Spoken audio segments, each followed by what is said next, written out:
Luluto po tayo ng pininyahang manok. So, asin muna. Asin.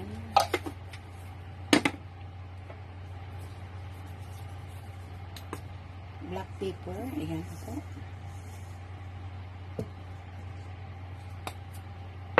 White wine. White wine. Konti lang. White wine.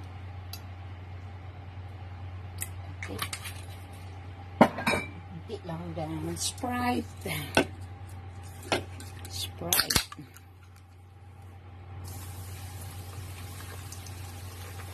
Try lang natin isang lata.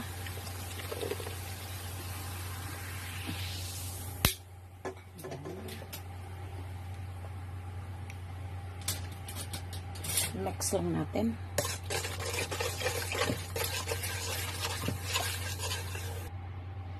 Yan na po. Masarap na siguro po. Ihulog natin ang ating manok.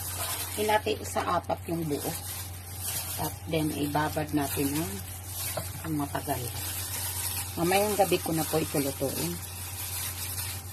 Ayan.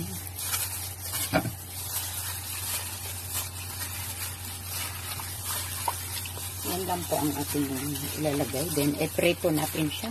May asin, black pepper, at saka konting white wine. Lagyan pa natin ulit ng black pepper.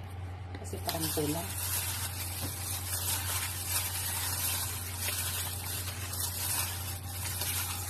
Pininyahang manok. Pininyahang manok. Ibabad lang natin hanggang mamayang gabi ko tulutuin. Salin natin para takpan.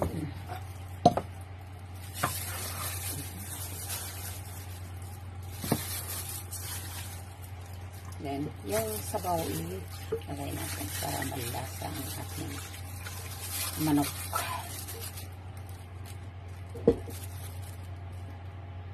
Ang ating manok. Yan, nababad ko na po yung kanina. Ihulog lang natin dito sa mantikang mainit.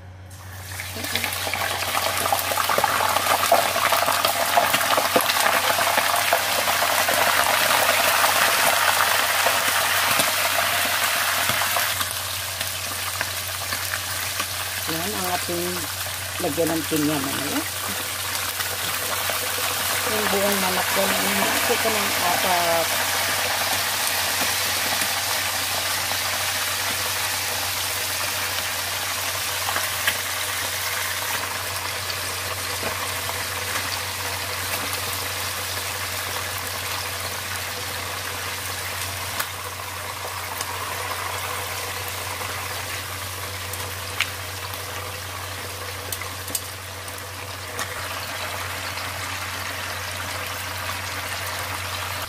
Yan, medyo brown ang ating manok.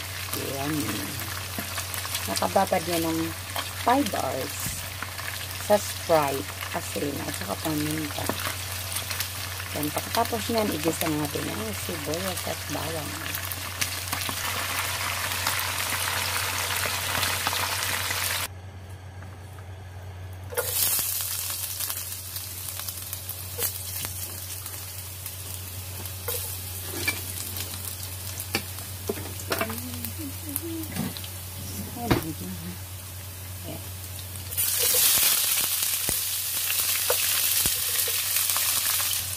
So, ihulog na natin ang ating manok.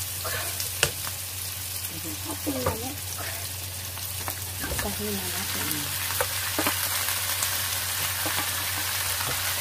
Red pineapple.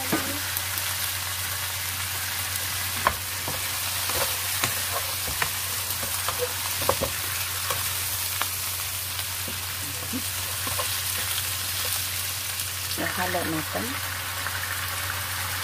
Dalman slice pineapple.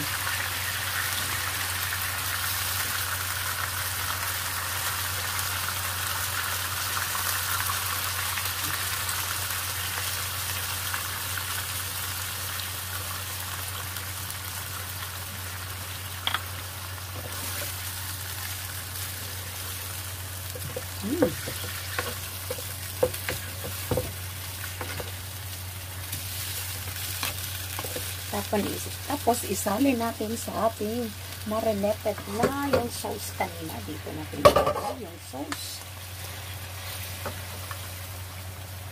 Oh, yeah. Alright.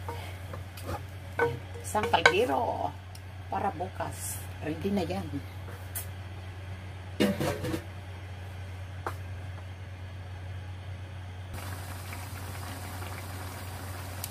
Ilagay na natin ang ating pinya. Yan. Okay. Thank you for watching, guys. Tapos na ang aking pininyahang manok. Pinukulo na. Thank you for watching. Bye.